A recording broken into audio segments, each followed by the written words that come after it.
오는 4월 15일에 치러지는 21대 국회의원 총선거, 오늘로 정확히 100일 앞으로 다가왔습니다. 예비후보 등록을 마친 후보들 벌써부터 거리에 나와 시민들을 만나는 모습을 볼 수 있는데요. 현역 국회의원들도 본격적인 출격 채비를 맞춰가는 분위기입니다. 유권자들은 남은 100일 동안 무엇을 하고 어떤 준비를 해야 될까요? 우리 지역에 있는 어떤 것들이 필요한지 우선 살펴볼 필요가 있겠죠. 또 기존 현역 의원들이 약속을 잘 지킨 신뢰받는 인물인지 재평가를 해보기도 해야 될 것입니다. 선거철만 되면 지하철 개통해준다, 버스 노선 늘려준다, 이런 공약들이 쏟아져 나왔는데 지금 이제 다른 새로운 총선을 시작해야 하는 이 시점에서 볼 때 어떤가요? 그 약속이 잘 지켜졌나요? 오늘 살펴볼 용인시 을지역의 더불어민주당 김민기 국회의원, 평택갑 지역의 자유한국당 원유철 국회의원은 어땠는지, 그 공약을 얼마나 잘 지켰는지 설석영 기자가 오늘 통계를 분석해 드립니다. 설 기자, 정말 21대 총선 100일 앞으로 다가왔습니다. 예비 후보들에겐 코앞에 온 느낌이겠죠? 예, 시간이 벌써 그렇게 됐는데요. 저희가 이 방송을 시작한 지도 3달째로 접어들고 있는데 남은 시간도 금방 지나갈 것 같습니다. 네.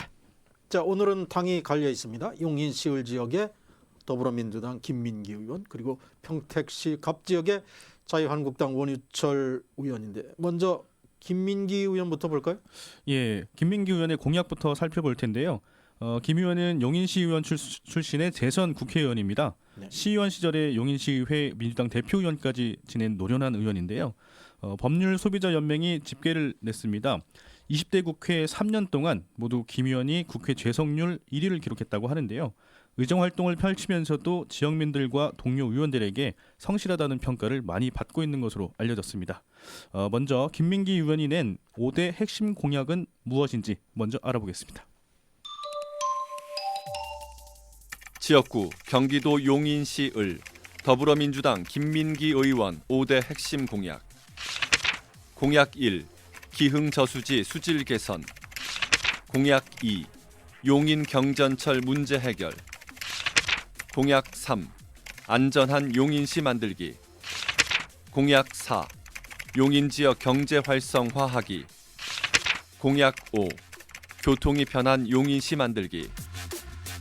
지금까지 김민기 국회의원의 5대 핵심 공약이었습니다. 네, 설 기자가 김민기 의원을 소개했듯이 김민기 의원, 시의원으로 시작해서 국회의원 재선, 아주 지역 기반이 단단한 이런 국회의원인데, 그래서 지역 관련 공약이 많은 것 같습니다.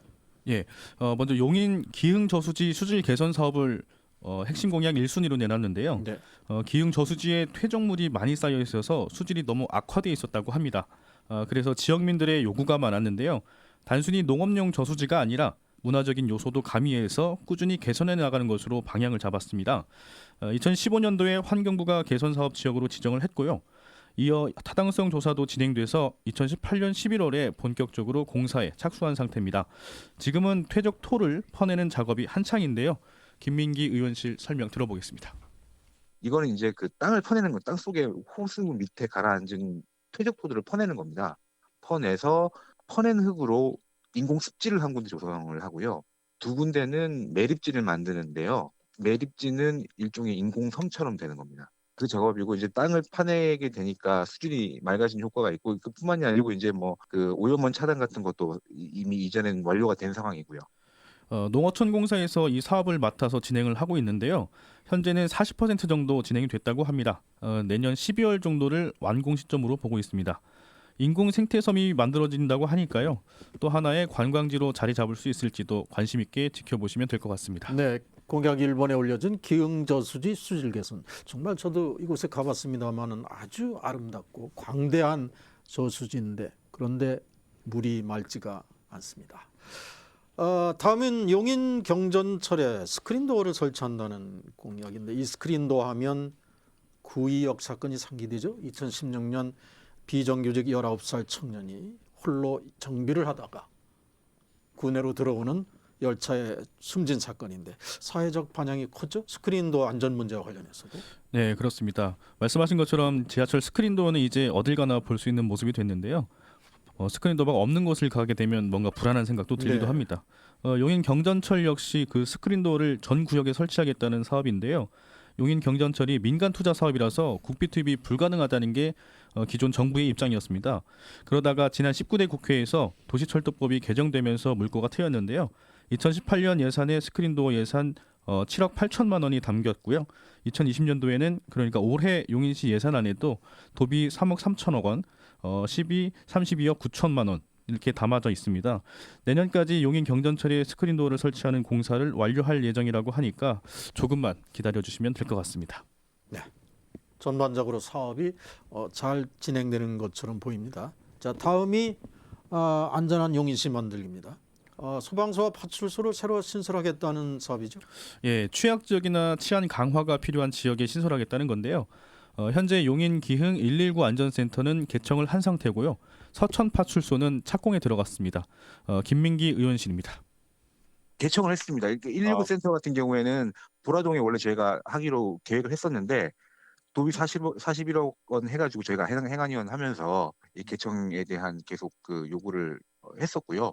소방청에다 했었고 그래서 그 노력의 일환으로 저희가 도비를 얹어가지고 개청이 됐습니다. 올해 5월달에 작년 5월달에요. 여기가 용인 동부경찰서 서천파출소고요. 이것도 신설 관련해가지고 저희가 계속 노력을 해와가지고 신설 승인이 2017년도에 났고 그 이후에 2018년도에 예산 심사, 그러니까 2019년 예산 심사를 할 때 부지 매입비만 들어가 있었는데 부지 매입비에 추가적으로 저희가 그 설계비하고 건축비까지 다 확보를 해서 지금 설계가 끝났습니다. 설계가 끝났고 아마 2월 달부터 착공을 할 예정인 걸로 그렇게 알고 있습니다. 예, 또 지역의 방범용 CCTV를 확충하려고 2018년도에 행정안전부 특별교부금도 확보한 상태인데요. 다음은 지역경제 활성화 사업입니다. 역시 조금은 추상적이라 구체적인 안이 무엇인지 들여다봤는데 첨단 지식산업센터를 유치하겠다는 계획이었습니다. 용인의 삼성 반도체 외에는 큰 기업이 많지 않아서 기업들을 유치하겠다는 취지였다고 하는데요. 일명 플랫폼시티 사업의 일환입니다. 여러 기업을 유치하고자 용인시에서 추진하는 사업인데 GTX 용인역 일대를 플랫폼시티로 개발하기로 했고 용인시 의회에서는 지난해 12월 6조 원 규모의 용인 플랫폼시티 신규 투자 동의안이 의결됐습니다. 근데 김 의원이 해당 공약을 낼 때는 그 용인시 을 선거구에 해당 지역인 보정동, 마북동이 포함되어 있었는데 선거구 획정 이후에 빠져서 현재는 신갈동만 남았다고 하거든요. 하지만 의원실 측에서는 공약을 낸 이후에도 그 지역구에서 빠졌지만 용인 전체의 발전을 도모한다는 차원에서 계속 추진하겠다고 밝혔습니다. 다만 아직 어떤 기업을 유치할지 어떻게 첨단 지식산업센터가 지어지는지 등 구체적인 설계가 전혀 나오지 않은 상황이라서요. 시간은 다소 소요될 것으로 보입니다. 마지막 공약인데 광역버스 노선 신설 사업입니다. 상갈, 신갈의 1개 노선, 서천지구의 2개 노선을 추진하는 건데요. 경기도형 준공영제 시행 이후 버스 회사들이 수익성을 이유로 사업 추진을 꺼려하는 분위기가 있다고 해요. 생각만큼 버스 노선 신설이 간단한 문제도 아닌데다가 준공영제를 하다 보니까 업체에서는 당연히 수익성을 고려하지 않을 수 없는 겁니다. 의원실 차원에서도 이 부분을 가장 아쉬운 부분으로 꼽았는데요. 들어보시죠. 저희 이제 사실 조금 아쉬운 게 있다면은 일단은 광역버스 노선이 이래저래 다른 뭐 솔직히 말씀드리자면 다른 노선들도 좀 넣었었는데 안 된 경우도 있고 버스 회사에서 거부를 해가지고 이 뭐랄까 이익성 때문이랄까요? 예, 수익성 때문에 좀 안 된 경우도 있고 해서 어쨌든 또 준공영제로 돌리기도 하고 그 과정이 조금 아쉽긴 한데요. 어쨌든 뭐 가고 있는 상황이긴 합니다. 그것도 네. 네. 김민기 의원이 추진하는 사업, 뭐 대체적으로 잘 진행된다 해도 아쉬운 부분도 있는 것 같습니다. 자, 김 의원의 공약 이행에 대한 한 줄 평을 한다면 어떨까요? 예. 성실함에 근거한 사업 추진력을 높이 평가한다는 말씀을 드리고 싶은데요. SOC 사업을 공약으로 내걸었던 의원들이 상당합니다. 이제까지 제가 조사한 의원들 가운데는 가장 진행 상황이 좋았던 것 같고요. 사업의 성격이나 규모를 비교를 해본다면 절대적이진 않을 수 있지만 전반적으로 추진 속도가 좋았고요. 앞으로의 전망도 나쁘지 않은 것 같습니다. 지금까지 용인시을 지역의 더불어민주당 김민기 의원의 공약에 대해서 알아봤는데요. 네. 다음은 평택 갑 지역의 자유한국당 원유철 의원의 공약에 대해 살펴보겠습니다. 지역구 경기도 평택시 갑 자유한국당 원유철 의원 5대 핵심 공약. 공약 1. 평택 강릉 간 동서 횡단철도 조기 착공. 공약 2. 평택 예술의 전당 건립. 공약 3. 진위천 주변 자전거도로 확충 및 생태공원 조성. 공약 4. 평택 북부경찰서 신설. 공약 5. 송탄 출장소 앞과 고덕신도시 지장초등학교 앞 도로 개통. 지금까지 원유철 국회의원의 5대 핵심 공약이었습니다. 네, 원유철 의원은 제3대 경기도의회에 당시 만 28살로 최연소 도의원으로 정계에 발을 들여놨는데요. 이후 국회 15대 국회 입성에 성공해서 5선에 다선 의원으로 자리매김했습니다. 네. 이분도 도의원 출신에 국회 들어와서 거의 최다선 그룹에 속하고 있는데 21대도 나옵니까? 예, 최근 선거법 관련해서 재판 중이긴 한데요. 출마 의지를 분명히 하고 있고요. 네. 21대 총선 준비에 지금 박차를 가고 있는 것 같습니다. 먼저 이번 공약 이행에 관련해서 의원실 쪽에 인터뷰를 요청을 했었는데요. 부득이한 사정으로 인터뷰에 응할 수 없다는 의견을 보내왔습니다. 의원실 쪽에서 보내온 자료와 한국 매니페스토 실천본부에서 받은 자료를 가지고 저희 추가 취재한 내용으로 정리해드리겠습니다. 네. 자, 경기지역 국회의원들의 공약 이행 여부, 이것이 경기방송이 어떤 자의적으로 임의적으로 판단하는 게 아니고 정확한 통계와 근거를 가지고 하고 있다는 점을 다시 한번 말씀드리는데, 어떤 자료를 근거로 하고 있죠? 예, 국회에 입성에 성공한 총선 당선자들은 한국 매니페스토 실천본부의 핵심 공약 5가지를 적어서 내게 됩니다. 임기 내에 이행하겠다고 하는 약속이고요. 재원은 어떻게 마련할 건지, 사업은 어떻게 진행할 건지 등 계획을 미리 공유하는 겁니다. 그래서 저희 경기방송에서 그 사전 공약 계획 자료를 받았고요. 각 의원실에 현재 공약이 얼만큼 이행됐는지, 진행 상황은 어떤지 등을 정리해달라고 부탁을 해 자료를 대받았습니다. 또 기자들이 추가 취재를 해서요, 정리한 자료를 토대로 방송을 진행하고 있다는 점 다시 강조해드립니다. 네. 자, 지금 5가지 공약 중에 가장 눈에 띄는 것이 1번에 올라 있는 평택 강릉 간 동서 횡단철도 조기 착공.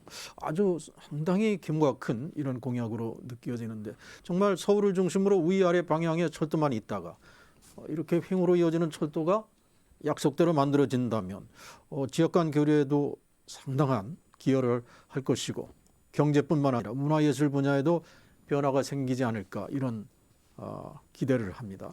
그런데 이 진척 상황이 어느 정도인지는 확인이 지금 안 되고 있는 거죠?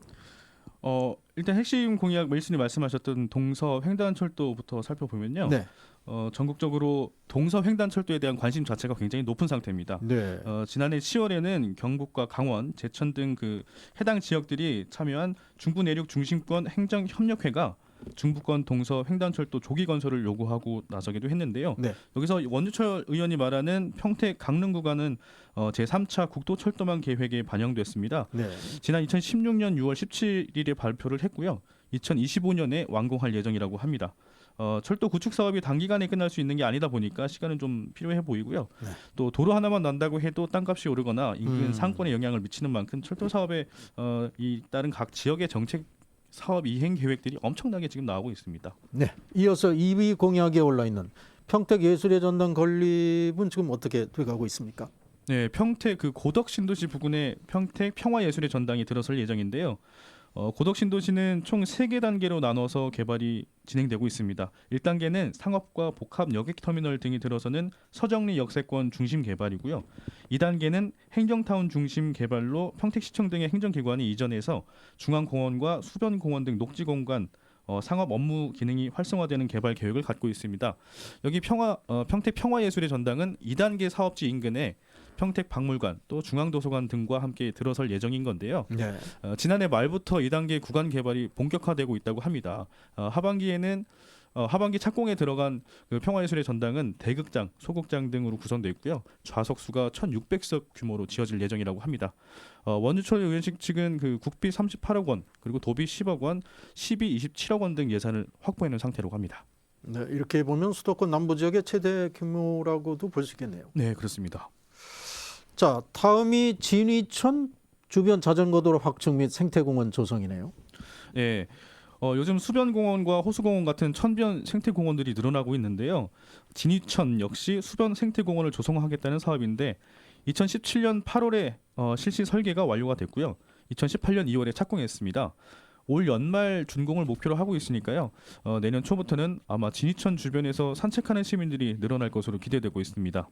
또 평택의 고덕 신도시가 조성되면서 인구가 급증하고 있는 모습인데요. 네. 이에 따른 치안 유지도 역시 고민하지 않을 수 없습니다. 그래서 고덕 신도시 내에 평택 북부경찰서를 신설하기로 결정이 됐는데요. 지난해 설계 용역을 마친 상태고요. 올해 안에 착공해서 2023년부터는 운영이 될 것으로 보입니다. 앞서서 김민규 의원도 서천 파출소 신설을 공약으로 내세웠는데 경기도의 넓은 지역 범위에 비해서 경찰서 파출소가 적은 편이죠. 아무래도 경기도를 중심으로 신도시 계획들이 많이 나오고 있다 보니까요. 네. 인구가 급증하고 그러다 보니까 또 파출소나 소방서, 공원 같은 휴식 공간에 대한 요구가 많은 것 같습니다. 자, 원희철 의원에 대해서도 한줄평을 한다면요. 한 지역에서 도의원까지 6선을 한 5의원입니다. 그만큼 오랜 기간 지역을 정비하고 관리해 와서 그런지 힘있는 공약들이기보다는 하나하나 지역에 필요한 것들을 채워가는 느낌을 좀 받았는데요. 그래서 저는 5의원의 노련한 정책은 지역에 피가 되고 살이 된다 이렇게 남기고 싶습니다. 원유철 의원 개인을 떼어놓고 보면 요즘 시끄러운 문제도 있어서 사실 향후 거취를 지켜봐야 하는 상황인데요. 공약의 빈틈은 없어 보였습니다. 경제 활성화 등이나 앞서 여러 차례 이렇게 언급됐던 그런 추상적인 정책들도 아니었고요. 네. 자, 4.15 총선 이제 100일 남았습니다. 총선 전국 긴박하게 돌아가면서 유권자들은 눈과 귀를 더 활짝 열어야 될 시점입니다. 경기방송은 21대 총선이 진심으로 국민을 원하고 지역의 보탬이 될 수 있는 인물이 선택될 수 있도록 앞으로도 최선을 다하겠습니다. 지금까지 보도국 설소경 기자와 함께했습니다. 수고했습니다. 감사합니다.